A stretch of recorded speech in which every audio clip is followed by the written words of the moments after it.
What up, world? DJ on the mic, you know what it is. It is that time to bring you the purple base Imperialdramon deck profile, which has been introduced in EX3.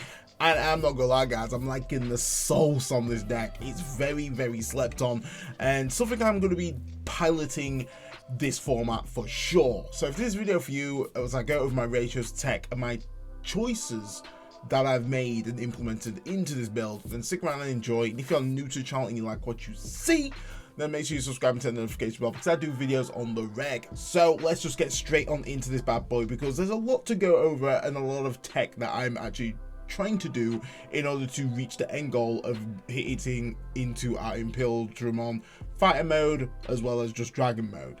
So going on into the egg, so egg pretty much like really easy. We're going in with the Digimon, rocking at 4. This is just the best egg still. On deletion, draw 1, trash 1, banging, setting up those plays, setting the right Digimon in the right place in order for you to go for your combo, because this is such a combo reliant deck. Everything needs to be aligned, because if you don't get pieces in the right places, probably around about like turn 3 and the opponent's setting up pretty nicely, then you're screwed. I ain't gonna lie, you're hitting the deck unless your security is cracked. And this is why our kind of security line is how it is, because we want to ensure that we're getting some form of worth by the opponent chipping in. So going on into the rookies, we do run 12 in this bad boy. So as standard, it's got to be the red base Vmon. Yes, guys, he ain't blue no more. He's gone red. And this is really good, because essentially this is perfect to just be setting up that trash, because on play, you may trash 1 card with Imperialdramon in its name or 3 in its traits from your hand and draw 2.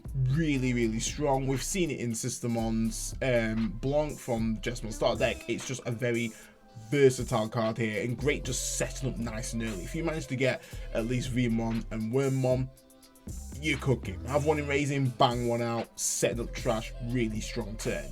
Also an inheritable, this is really key for you climbing up the stages into essentially your level 5s and your level 6, is that when you have a purple Digimon out in play, and this Digimon gets 2000 DP, really huge, makes a massive difference. As soon as you get to your level 5s and your level 6s, you will meet that condition, so then you're going to be, swinging quite comfortably right there. Especially when for your level 5s, you're going to be sitting around about like 10k, and depending on obviously how you fuse them together.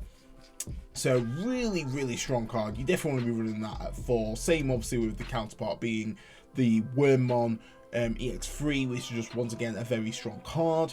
This one's a slightly different searcher, really unique. So dropping down for 3, reveal top 3 cards of your deck, add 1 purple or red card with 3 in its traits, or 1 card with Imperialdramon in its name, and then from amongst them you can trash 1 and then put the other one underneath your deck, like bottom deck it essentially. So it's basically you really control the placement of where your cards are kind of going, which is just really good setup right there. Then if you can get any better, this is what makes Wormmon really, really cracked in this deck, is the fact that if you have a red Digimon in play, this Digimon gains retaliation. This just gives you that awesome protection in a way of, if someone wants to swing over you, you're going down, but then you're going to get the worth, especially if you're in fighter mode. You're able to play out Wormmon and Vmon on deletion from fighter mode, which is just really good, and obviously triggered their on plays to do some mad plays, which is awesome. So definitely want to be running that at 4 for sure. And then in terms of the other level 3 that we're using, that ideally we do want to be having for the inheritable, it's obviously going to be your Gabumon from starter deck 6, guys. We're going way back. So with this is the when attacking, trigger, draw 1, trash 1. So similar to essentially Digimon, but it's not a deletion, it's more attacking. This deck is all about attacking, so getting the worth from you applying that aggression is going to be key. I would love to bump this up to 4, but with my local scene, you got to have some techs in. You got to go with the Gazimon as standard to stop, memory gains from, from essentially Digimon. We've got Bloomlord, who's going to be getting a ton of freaking memory. Gazimon says no to that, unless obviously they have a way to clap his cheeks, which most likely they will, but at least we have some form of out towards those kind of big plays, because Bloomlord gets a lot of memory back from just all of its shenanigans. Then obviously as well, we do run one Psychmon just to stop those Death Air plays. Obviously cross art, or basically anything that can digicross is still gonna be in the meta in EX3, so we need kind of answers for that. So depending on your scene, these are more your flex spots. This is what I'm just kind of putting in at the moment as more of a tech piece, but ideally I want to be bumping into my Wormmon and Vmons and even my Goblimons. So that's it for the rookie lineup. Going into the champions, we will discuss obviously the main contenders here. Is going to be your Flamedramon from EX3. Really strong card. What you'll notice is that Flamedramon and Shardramon have the similar effect, so they really just bounce off one another, and these are essentially your facilitators to kind of combo up into your Imperialdramon or Dino Beamon, obviously summon out either one of them and just basically climb up the ladder. So from here, when digivolving, activate one of the effects below. Both are you maze as well, so you don't have to do these unless there's an errata. I don't know, Bandai really dropped the ball on it, but you may digivolve one of your other Digimon into a level 4 purple Digimon card with 3 in its traits from your trash and basically pay its cost. So what you want to be doing when you are using Flamedramon and Shardramon is, if you're at like 4 memory, you're at the sweet spot of you pretty much got turned for you to kind of do some cheeky chips in when you kind of DNA in. If you're at 3 memory, that's also a great spot, because essentially you're going to be passing them with 1 memory, but you're still going to kind of execute your combo up into your top end, and then you'll only be giving them a total of 3 memory, because you have to pay the cost of 2 memory when you go into your fighter mode from your dragon mode. So it's not actually too much. I mean, I've been playing Jessmon for the past 4 months. I'm there blasting out, giving them like 7 odd memory, like putting them to 3 memory. Most likely, if they've got a memory tamer out, is no big, is an absolute relief in comparison to what I've been used to. So that's one of the effects there, which is really good. Like I say, Shardramon does have the same effect, so effectively you're going to be triggering this twice in essence.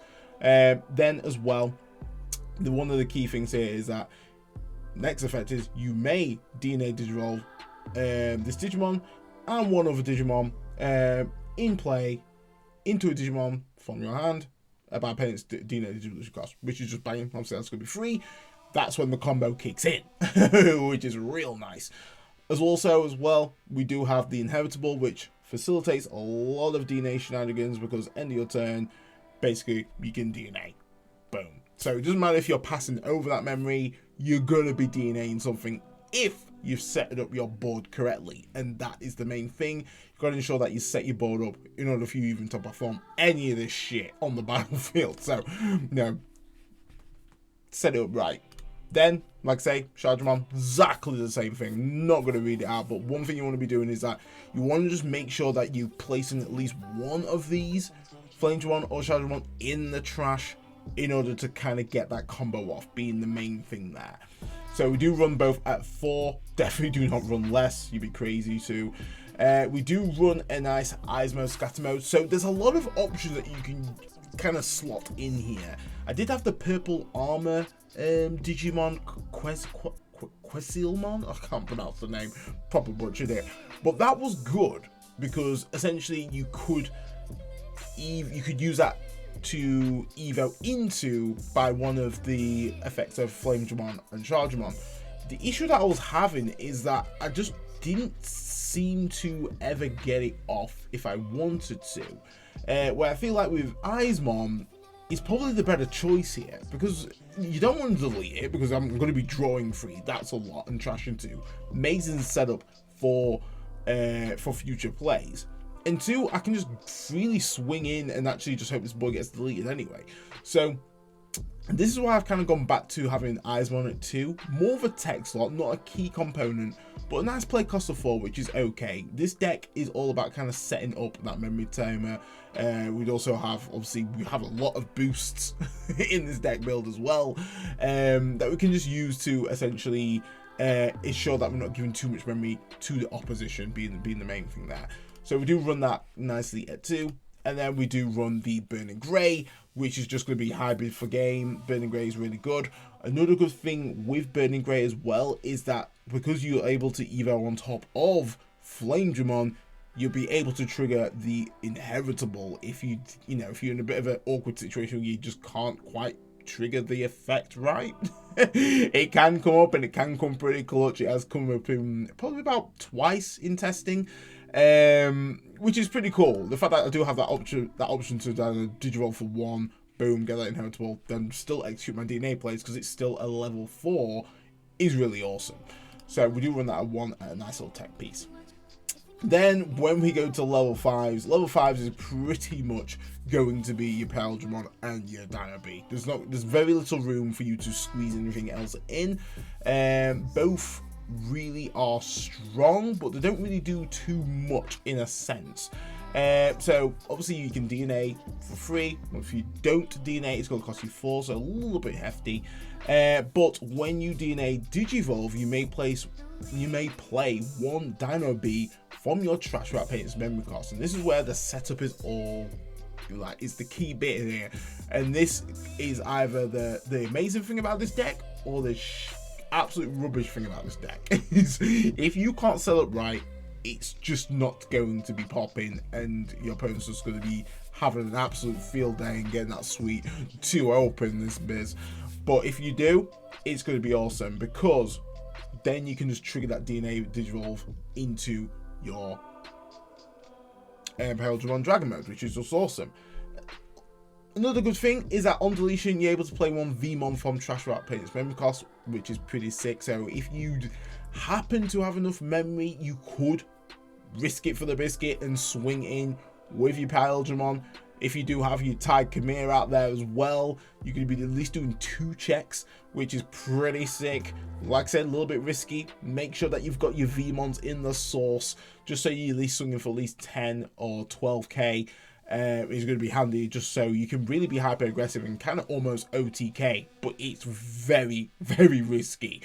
Only do it if you know that you're going to be versing like a deck, say like Crossart, or maybe you could get away with Blue Flare a little bit. But if you're versing a deck that's basically got a very high DP threshold, just don't even try that shit. Also, inevitable, your turn. While the Digimon has Imperialdramon in its name, it gains Secure Attack +1, winning. That's exactly what you want. It's just going to be clapping those cheeks. It's going to make sure that your fighting mode is going to be checking as many checks as it can, especially with its ability to stop any form of security effects going off from any card, which is really good. So you want to make sure that you can get those checks in, and this is what this guy facilitates. So you do run that at 4. And then the last one is obviously going to be Dino B. Exactly the same effect, though on deletion it manages to play a Wormmon from Trash. So really good ways to kind of get that recursion and setting up more further play, setting up Trash even further. The Trash build-up can be really quick with this deck. Or if you don't have any cards that can Trash efficiently, it can be really, really slow. With this, which is really strong with Dino B, is that whilst you're in Imperialdramon, or Imperialdramon in its name, then you can attack unsuspended Digimon. This is where this stack just gets so deadly, because you're pretty much, as soon as you build up into your boss monsters, you're gonna be just the only man standing, depending if they're, if they're not hit that DP threshold that's going to be higher than it. Which is, it's crazy to me. It's crazy how much board control this deck has, but you still got to get that set up.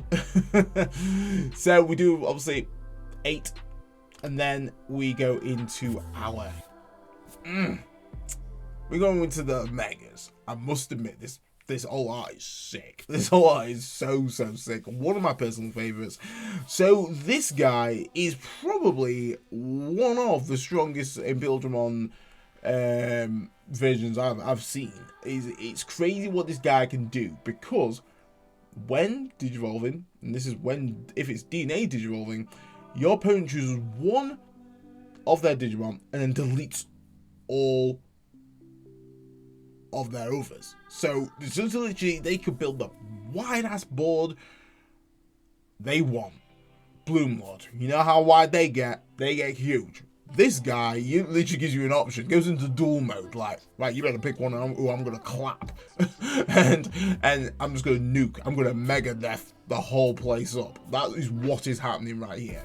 And that's huge. That is massively huge, because you gotta remember, if you've got Dino B underneath, we can attack unsuspended Digimon, which you're just gonna clear out the field. This is what, when you get to this top end, this is what the whole setup has made it worthwhile to do, because you just, yeah, it's an absolute feed. Then if we can get it better, it blitzes after, which is just awesome. Still maintain that pressure, absolutely clear out their field, lovely jubbly. And then when attacking, once per turn, this Digimon gains 2000 DP, which is great. So it's going to be sitting at the, what, 14k for Vmon underneath, 16k, depending if you've got 2 Vmons in its source, 18k, going to be sitting cushy. And then you may digivolve this Digimon into an Imperialdramon fighter mode in your hand by paying its Digivolution cost. So that's going to be 2, which is barely anything. It's barely anything. That could be doing massive damage. Could be doing massive damage right there. And you got to run this at 3. I've seen a lot of builds run it at 4, which I don't have no issue with that. The only issue that I do have is that you don't want to brick with this deck. You really do not, because if you brick with a deck, you just get 0 momentum. It's really hard to keep up that momentum going, because like I say, you got to be setting up 2 places, which is tough at times. Very tough. So I've gone with 3-3 split nicely. As you can see, we do run the Imperialdramon fighter mode, which is obviously key. The main boss monster. Look at his face. It's like ready to be like, yo, yeet, punch me in the head. So with this one, Digivolve for the cost of 2 on top of a dragon mode, and then from there, it's got piercing. So I can attack unsuspended. And I've got piercing. And I've wiped out the whole board. This is what I like to see, my guy. Then when digivolving, you may return 1 Imperialdramon Dragon mode from underneath the Digivolution source to your bottom of your deck, and then no security effects are triggered whilst you're going in there. So you just going in there stunting. You just like, yeah, oh mega, oh, what's that? Oh, Gaia Force? Get out of here. You ain't got time for this shit. This boy is just not giving a goddamn damn. And this is why it's really important that you got your Taikameras down. Like, at least 1 or 2 is going to make it worthwhile, because you're going to get that security check from your Imperialdramon, you're going to get a security check from Takamera, and then you're just going to get a standard check off this boy. So it's 3 checks, no security options popping off. Gonna be sick. If you manage to get a cheeky swing in with your Imperialdramon before, and you've done 2 checks and you're safe, it's pretty much near enough an OTK, because from that point, on deletion, you may play 1 Wormmon and 1 Vmon from your trash without paying the memory cost. So if they manage to do that, then you're like, great, you've put 2 buttons on the board, banging, I can just do this whole loop again. And if you've got your Tamer set up right, if you've got your analog youths, you just steal turn. You just like, nope, you took out my big boy, I'm taking your turn. That's how this deck works, and that's how you want to be playing it. And this is the reason why, in terms of my Tamer setup, you know, we've got 4 analog youths and we've got the 2 Taikameras. The analog youths play a massive part in this deck. It really gives us some sweet tempo. But before I go into those, we're going to talk about the classic death decks. I mean, I don't want to explain it, but there's new players up in the business. I gotta do the standard. I gotta make sure everyone knows how much of a menace this card is. It's I'm not gonna lie, it's way overtuned.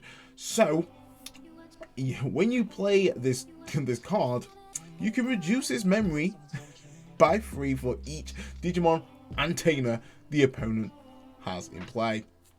Which is why you have the Psychmons, you have the Solomons, you have basically any card that can prevent reduction costs.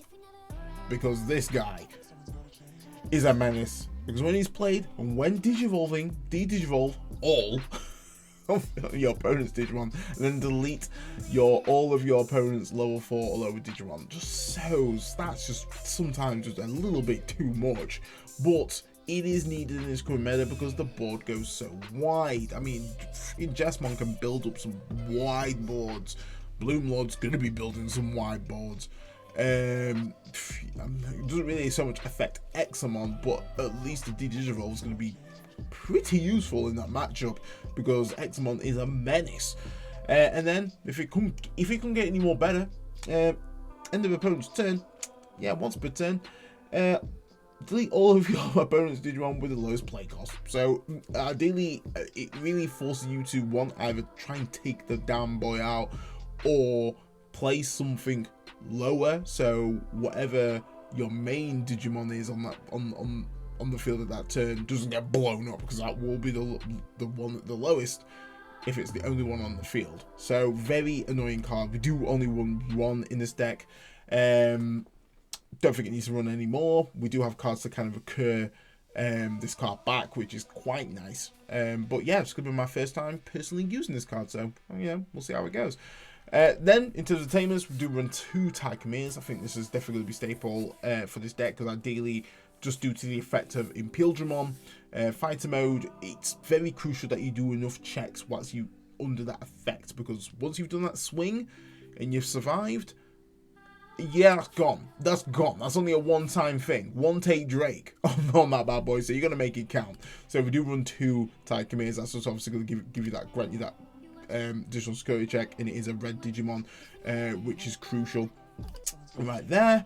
And then the boy. We're bringing back the boy, and we're putting him to 4.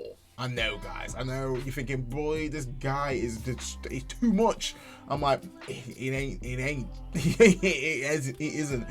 How I look at Analog Youth is the same way I look at Master to Disciple in just one deck. This really facilitates a lot of that, because what you want to be doing, you want to be obviously on play 2 cost, which very cost efficient, real top 3, add a Digimon card from amongst them, and then trash the remaining.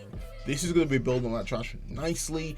If you manage to get 2 of these out, banging, you're laughing. That's 4 in trash straight off the bat for a cost of 4, which is great. And then all turns, when one of your level 5 or higher Digimon with Digivolution cards was deleted, you can suspend the Tamer, gain a memory, and hatch an egg. So once again, have a nice little bit of tempo, but the main thing that we want in here is just that memory gain, which is huge, because we've got ways to delete our Digimon. We've got useful tools to kind of recur Digimon back, and if we can steal turn, we've won. We've actually won, because a lot of DNA plays can then pop off again and just go straight back up into Imperialdramon Fighter Mode, blow out their whole field once more, and you're looking good whilst doing it. It's such a very powerful card. I want to see this bad boy in my hand. I want to see it in Security. It's gorgeous when it pops off in Security, because that's just setting up my board looking hella nice. So I do run it at 4. You can run it at 3 if you want, but like I say, this deck is going to be trashing a lot, and there's no way to recur this card. So there's a reason why I have bumped it up to 4, just because it's so efficient and it just does a lot for the deck. Really does. Other tech piece is going to be your Crimson Blaze. I think Crimson Blaze is, it's a must. They can wall out a lot of plays from so many decks this format. It's definitely a one-off for sure. Would love to run it at 2. But sometimes I feel like I just don't always want to be playing it as such. We already got a lot of Digimon that can just wipe the board quite nicely when we're climbing up to our top end, so I don't think we need much more. Granted, obviously the main like sexy bit about this card is obviously one, you're going to be reducing that cost depending on how wide the board is, but you're going to be stopping them by playing cards from card effects. That's the reason why it's so good in this format, because there's a lot of effects that just play cards. None of that sort of techniques is going to be your Jack Raid, because we are literally trashing a lot of cards. This is going to be essentially our Hammer Spark. This is our budget Hammer Spark, but we can actually control how potent this Hammer Spark is. Obviously in security, gain 2 memory, awesome. I mean, delightful. If it's in our hand, we can gain 1 memory for every 10 cards in trash, which is pretty huge. End game, this could come in real clutch, and having it in security, awesome. Early game can be a bit shit, I'm not gonna lie. But mid game, winning, you're looking good. So I did have this at 2 originally, but like I say, I felt like it was a bit of a brick early on, so I've just bumped it down to 1. I think it's definitely still warrant at 1, just how useful it actually is. Then we go into the memory, well, the actual glaive memory boost. So, hear me out here. I did have the missed memory boost, but the thing with this particular deck build is that I've got a lot of cards already that are already trashing a lot. I don't need another option to trash more cards. I need an option to actually recur more cards back without essentially playing matte. So this is actually going to be the one that I'm going to be using, because I'm able to return 1 purple Digimon card from my trash to hand, and then place this in the battle area, and then essentially what it is from there is that I'll be able to whack them, obviously use the delay effect and gain 2 memory, which is going to be good for me. Getting a purple Digimon card is going to be the worth, because I'll be able to get like my fighter mode back. I'll be able to get my Imperialdramons back and so forth if they happen to do going trash. Obviously, if I'm going into fighter, I'm going to be using that ability, and it's going to be tucked underneath. It's going to be bottom decked essentially. But there may be cases where I don't have fighter mode and I have to just literally swing into an opponent and so forth. I have these options to recur these cards back, which is good, and I feel like that's really important in a deck like this. It's got to be fast, and there's going to be times you're going to be just trashing. You're just going to have to just trash cards that you don't really want to trash, but we've got ways to get them back, which is nice. So I bumped that up to 2, and we still do run the 1 missed memory boost, which is obviously early game. This is perfect because you just want to be able to trash 2 cards from the top of your deck and then draw 1. Always nice. Delay effect, gain 2 memory, sweet. And still like a free cost, which is just nice and cost efficient. Then we go into the last card of the bunch, is going to be your calling. Obviously this is restricted to 1. I couldn't even imagine if this wasn't restricted. I mean, it'd be freaking nice in this particular deck, but I think 1's just enough. Just want to be hanging on to it for the kind of those combo plays where you've gone into your fighter mode, you've kept turn. It's gorgeous. You just got 1 more swing in you. Boom, you pop this. You play out your Vmon and your Wormmon off of the on deletion effect from your Imperialdramon fighter mode. Suspend your analog use. Get more memory just to cover the cost of this. And if you've got more than 2 out in the field, absolute winning. Which is going to be good for you, because then you'll be able to obviously evo into your champion once more, once you've done all the on-play effects from your Vmon and your Wormmon, and just initiate the combo once more and clap for game. That is what this card is there for. Really good security at to hand, which is nice. To be honest, I'd rather have it in security, at least I know I'm going to get it. But overall, this is the deck. Nice. I actually really like it. I think it's a really fun deck, though I wouldn't say it's tier 1, just due to setting up. If you can get it set up quickly, you're laughing. There's a lot of fast decks in this format which can out-tempo it, but given the cards that we've got in this list, it is quick, it can be quick, it can be very cost efficient, because the opponent, this format, isn't so Tamer driven. I think obviously you've got Dragon Links, which is, you know, Hina Reliant, which is obviously going to be playing Tamer. That's just, to be honest, that's just going to fuel our DefX plays. To be fair, it's literally going to fuel that. Nice and easy, boom, throw it on the board. Cheers, guys. But minus that, the other decks don't really play too many Tamers. Obviously, you know, you got Cross Arts standard, Blue Flare, maybe play a fair bit. But we've got ways to obviously just kind of abuse that. Obviously for us, we play a fair few bit Tamer, so obviously our Cyclomon's going to be helpful in that matchup, you know, preventing the opponent from defexing me, because that will just not be the worth. That'd be a table flip for sure. But overall, like I say, very fun deck, really like it. You could easily bump the fighter mode and dragon mode up to 4 if you want to, but we do have cards that we can just basically grab them back. It's not a problem. It's not a problem at all. But guys, if you enjoyed the deck build and want to ask me any questions, obviously drop me a like, drop a comment in the box, let me know what you think to it. But guys, stay safe, stay fly, and I'll catch you next one. D-Dread off the mic.